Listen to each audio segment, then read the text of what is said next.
ناز حضرت محمد مصطفیٰ پر ہے. اونچی آواز سے کہہ دیں صلی اللہ علیہ وسلم. میری پنڈال کے ذمہ دار حضرات سے درخواست ہے کہ اسٹیج کے بائیں جانب اور آپ کے دائیں جانب جگہ خالی ہے.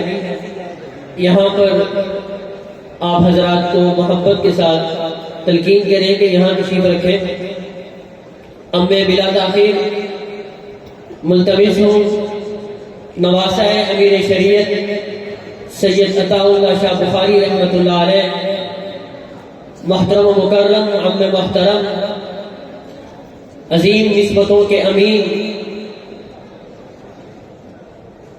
حضرت سید کفیل شاہ صاحب بخاری دامت برکاتہ العالیہ سے آپ امین ہیں مجلس احرار کے کہ تشریف لائیں اور اپنے خیالات عالیہ سے ہمیں نوازیں.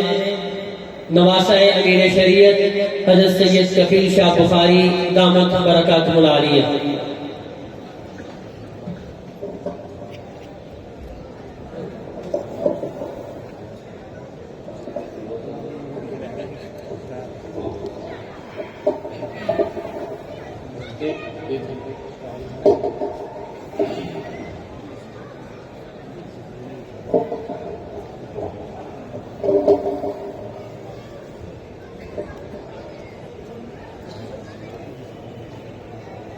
الحمد لله وحده والصلاة والسلام على سيد الرسل وخاتم الأنبياء محمد وعلى آله وأصحابه وأزواجه وذرياته وأتباعه وبارك وسلم تسليما كثيرا كثيرا. أعوذ بالله من الشيطان الرجيم. بسم الله الرحمن الرحيم. هو الذي بعث في الأميين رسولا منهم يتلو عليهم آياته ويزكيهم ويعلمهم الكتاب والحكمة وإن كانوا من قبل لفي ضلال مبين. قال النبي صلى الله عليه وسلم إنما بعثت معلما. وقال النبي صلى الله عليه وسلم بعثت لأتمم مكارم الأخلاق. صدق الله مولانا العظيم وصدق رسوله النبي الكريم. برادر گرامی قدر حضرت مولانا محمد حنیف جالندھری دامت برکاتہ، اسٹیج پر موجود علماء کرام، میرے بزرگوں، بھائیوں، طلباء عزیز، السلام علیکم ورحمۃ اللہ وبرکاتہ. جامعہ خیر المدارس میری بھی مادر علمی ہے اور میرے اکابر کی بھی مادر علمی ہے. انہیں بھی جو عزت اور جو مقام ملا، جو فیض ملا، وہ اسی جامعہ خیر المدارس کی معرفت سے ملا. استاد العلماء حضرت مولانا خیر محمد جالندھری رحمۃ اللہ علیہ، ان کی صحبت، ان کی شفقت اور ان کی مہربانیوں سے ہمیں عزت اور احترام ملا. اللہ کا شکر ہے کہ یہ تعلق، یہ نسبت آج تیسری نسل تک پہنچ چکی ہے اور بڑی کامیابی کے ساتھ ہم اس رفاقت کو نبھا رہے ہیں الحمدللہ.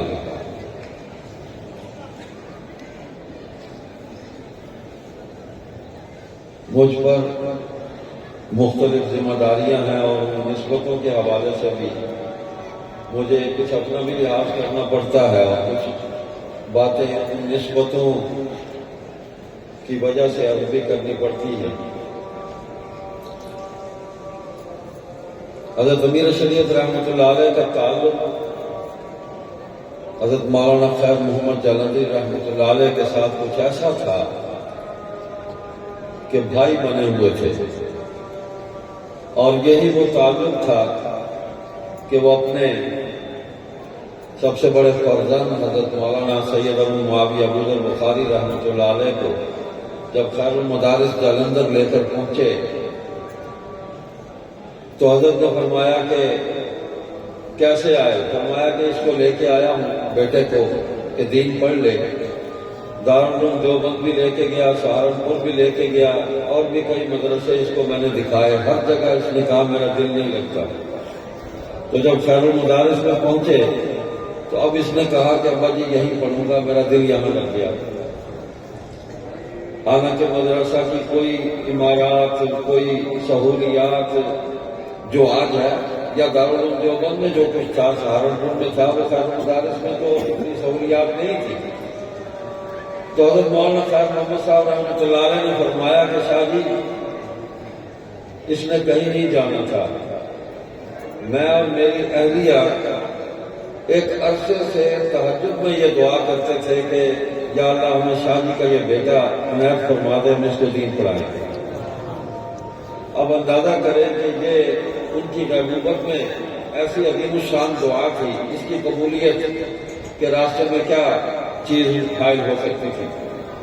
تو پھر حضرت مولانا خیر محمد رحمۃ اللہ علیہ نے اپنے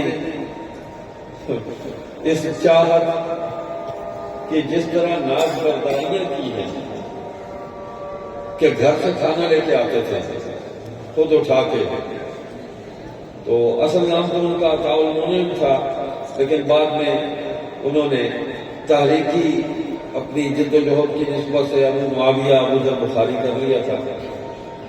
تو وہ کہتے ہیں کہ کھانا لے کے آتے تھے، لیکن ادب میں، مدرسے کے نظم و ضبط میں، استاد کے حکم میں کہیں بھی کوئی خرابی پیدا نہیں ہونی تھی، کوئی شکایت نہیں ہونی تھی۔ جو پڑھایا اس کو پورے ادب سے پڑھا، سمجھا، اور استاد کی نگرانی میں اس پر عمل کی کوشش کی۔ اس کے ساتھ ساتھ یہ ہے کہ شہر کے اندر جلسے بھی ہوتے تھے جلندر میں، ظاہر بات ہے مولانا شاہ بخاری رحمۃ اللہ علیہ تو خطیب تھے، ہر طرف ان کی تقریریں ہوتی تھی، تو جلندر شہر میں تقریر تھی، لیکن شاہ جی کے بیٹے کو اجازت نہیں تھی مدرسے کے نظم کے مطابق کہ وہ مدرسے سے باہر جا کر اپنے باپ کی تقریر سن لے، نہیں گئے۔ شاہ جی تقریر کر کے رات کو مدرسے میں آئے اور دارالاقامہ میں طلباء کے پاس ہی ٹھہرے۔ ہمارے مرحوم حضرت مولانا محمد صدیق صاحب رحمۃ اللہ علیہ سنایا کرتے تھے کہ میں بھی پڑھتا تھا، اکٹھے تھے ہم، تو وہ ہمارے کمرے میں آ جاتے تھے اور کہتے تھے کہ مدرسے کے مطبخ میں جو بچی ہوئی دال ہے، کوئی چیز ہے، وہ لے آؤ، میں اس وقت تمہارے ساتھ بیٹھ کر کھانا کھاؤں گا۔ تو یہ ایک تعلق تھا۔ پھر خیر المدارس کا حضرت حکیم الامت مولانا اشرف علی تھانوی رحمۃ اللہ علیہ سے جو تعلق تھا وہ کسی گفتگو کا محتاج نہیں ہے۔ تو حضرت امیر شریعت حضرت تھانوی کی خدمت میں حاضر ہوئے تو مولانا خیر محمد صاحب کو ساتھ لے کر گئے، سفارشی بنا دیا، اور مجلس احرار اسلام کی ختم نبوت کے حوالے سے خدمات آپ کی خدمت میں پیش کی، رودات سنائی۔ تو حضرت حکیم الامت نے پوچھا کہ یہ جو شعبہ تبلیغ تحفظ ختم نبوت ہے احرار کا، اس کی ممبرشپ، اس کی رکنیت کی فیس کیا ہے؟ تو شاہ جی نے عرض کیا 1 روپیہ سالانہ۔ تو حضرت حکیم الامت رحمۃ اللہ علیہ نے 20 روپے عنایت فرمائے، کہا کہ 20 سال کے لیے احرار کے شعبہ تبلیغ ختم نبوت کا رکن بنتا ہوں، زندہ رہا تو تجدید کروں گا، مر گیا تو صدقہ جاریہ چلتا رہے گا۔ شاہ جی ان سے یہ ہدیہ لے کر آیا، اور آج پوری دنیا میں ختم نبوت کا جو پیغام چل رہا ہے، یہ حکیم الامت رحمہ اللہ کی توجہات اور اس سرمایہ کے اندر ان کی پاکیزہ اور حلال رقم جو ہے وہ بھی شامل ہے، اور اس کا اجر آج تک ہمیں مل رہا ہے، انہیں مل رہا ہے، اور تحریک آگے چل رہی ہے۔ تو حضرت ابو ذر بخاری رحمۃ اللہ علیہ کو ایک دن پوچھا کہ حافظ جی کیا پڑھ رہے ہو وہاں خیر المدارس میں؟ تو عرض کیا کہ ابا جی گلستان بوستہ پڑھ رہے ہیں۔ فرمایا کہ وہ تو تم نے امرتسر میں پڑھ لی تھی، 2 سال ابتدائی تعلیم وہاں تم نے حاصل کر لی تھی، یہ پھر نئے سرے سے وہاں شروع کر دی۔ تو عرض کیا کہ ابا جی ایسا محسوس ہوتا ہے کہ میں تصوف کی کوئی کتاب پڑھ رہا ہوں۔ فرمایا کہ بھائی یہ گلستہ موستا اور تصوف کوئی سمجھ میں نہیں آ رہی بات اس کی جوڑ کی۔ تو عرض کیا ابا جی مولانا ممتاز احمد تھانوی ہیں رحمت اللہ علیہ، وہ پڑھاتے ہیں۔ فرمایا ہاں بھائی یہ تصوف تو پھر تھانہ بھون کے گھر کی چیز ہے، وہ تو جہاں سے چاہے اس کو نکال لیں اور اللہ کی مخلوق کو اللہ سے جوڑ دیں۔ تو بات کو سمیٹتا ہوں، وہ فیض آج تک چل رہا ہے۔ حضرت مولانا خیر محمد جلندری رحمۃ اللہ علیہ وہ سیاسی نظام کے نہیں تھے کہ سیاسی سرگرمیوں میں حصہ لیتے، رائے ضرور تھی، لیکن دینی اجتماعات میں دینی تحریکوں میں بھرپور حصہ لیا۔ آپ حیران ہوں گے کہ 1934 میں قادیان کے اندر جو احرار تبلیغ کانفرنس ہوئی ہے اکتوبر 1934 میں، 3 دن کی کانفرنس تھی، پورے ہندوستان کے اکابر مشائخ علماء اور تمام طبقات کے لوگ اس میں جمع ہوئے۔ حضرت مولانا خیر محمد جلندری رحمۃ اللہ علیہ احرار کی نصرت کے لیے، امیر شریعت کی نصرت کے لیے، تحریک ختم نبوت کی نصرت کے لیے اس کانفرنس میں شریک ہوئے۔ تو ہمارے لیے یہ اعزاز ہے کہ ہماری نسبت ان بزرگوں سے ہے۔ یہاں بھی تشریف لاتے تھے شاہ جی، ان کے فرزند بھی آتے رہے، آج کوئی بھی نہیں رہا، تو وہی بات ہے کہ کبرانی موت الکبرا، تو ہم جیسے نالائقوں کو یہاں گفتگو کرنے کا انہوں نے حکم فرما دیا، ورنہ ہم تو یہاں گلی ڈنڈا اور کچھ گرم کھیلا کرتے تھے۔ یہ ہماری، مجھے تو وہی عالم میں اپنے آپ کو یہاں آ کے وہی سمجھتا ہوں، لیکن اس ادارہ میں اور اس ماحول کے اندر کوئی کشش ہے، کوئی اضطراب ہے، کوئی تڑپ ہے، کوئی فیض ہے کہ دور دراز سے لوگ کھینچے یہاں چلے آتے ہیں۔ اور وہ حسرت موہانی نے پتہ نہیں کس تناظر میں کہا تھا، لیکن وہ شعر مجھے اچانک یاد آ گیا کہ میں حضرت قاری صاحب کو مخاطب کر کے کہتا ہوں، ہمارے ساتھی تو اب یہی ہے کہ کوئی تو بات ہے ساتھی کہ میں کدے میں ضرور جو دور دور سے میں خار آ کے پیتے ہیں، اور بفیض میں کدا دیکھو کہ 4 ہی دن میں ہم ایسے رند بھی پینا بتا کے پیتے ہیں۔ یہ تھے عظیم نسبتوں کے امیر مجلس احرار اسلام پاکستان حضرت